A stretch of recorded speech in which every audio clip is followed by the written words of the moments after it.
I guess I'm more hurt because I didn't think he would do that to me. I didn't think.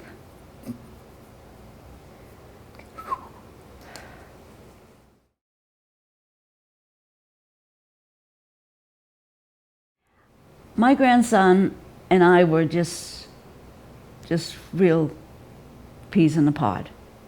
And whatever he said, I thought, I trusted him. I trusted him with my life, so to speak. But he, number one, we thought about getting a loan for the house to have extra cash. And he said, you know, you can't do that because you're not working. You're both retired.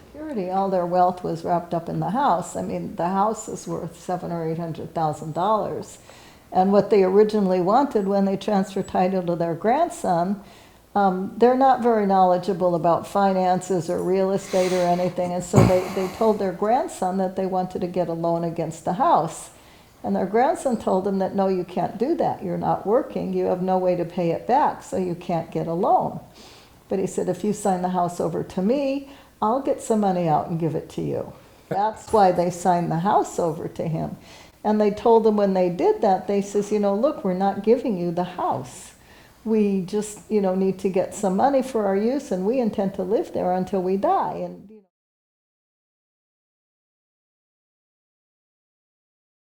when he decided to get loans on the house, he took like $470,000 equity out of the house. He would have people come by and look at the house. We thought it was because he wanted to improve some of the house, but that wasn't so.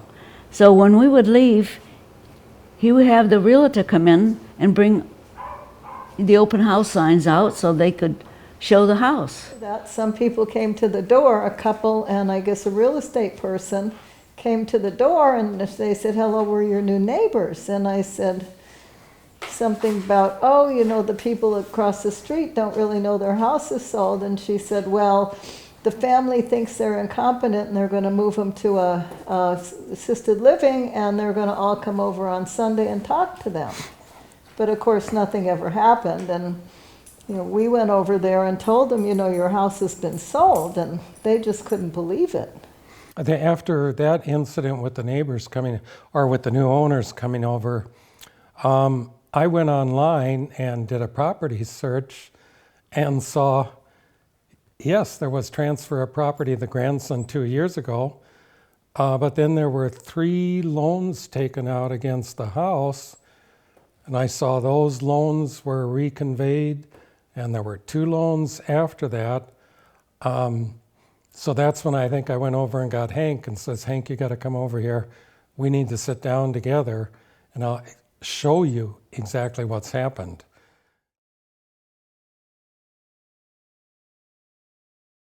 But we were referred finally by a local pro bono law firm, probably the biggest one, to an attorney that may be able to help us. He works with elderly abuse.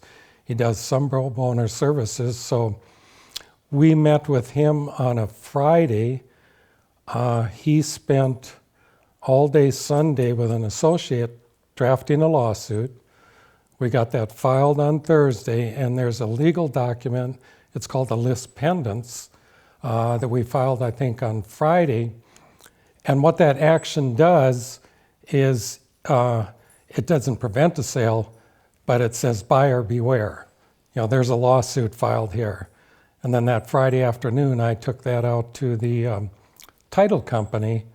They were in shock. They said, are you guys trying to stop this sale by this company? And I said, well, the company's the grandson.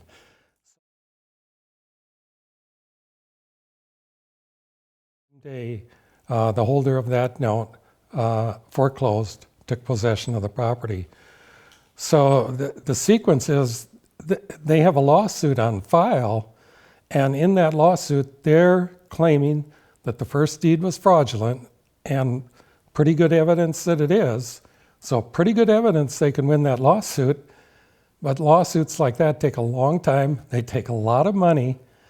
In the meantime, After the foreclosure, they got supposedly a 3-day notice. We don't think they did.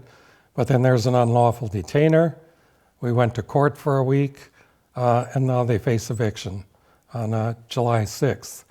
So the problem is they could win their lawsuit, but it wouldn't be until after they've been evicted.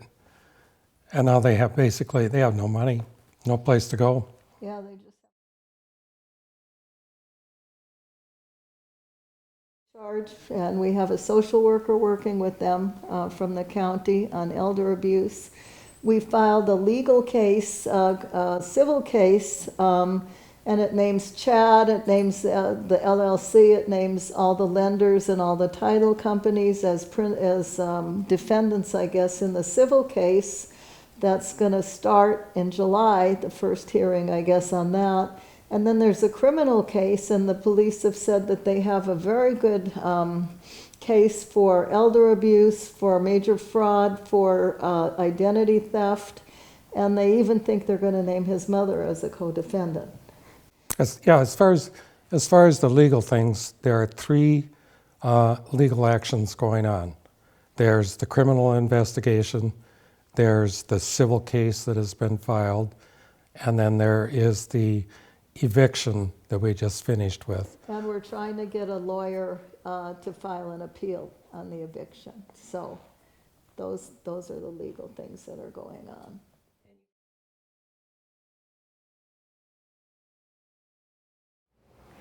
I lived there since 1960.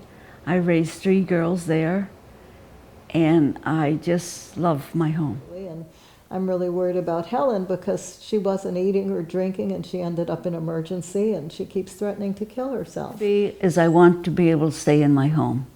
I want to spend the rest of my life there.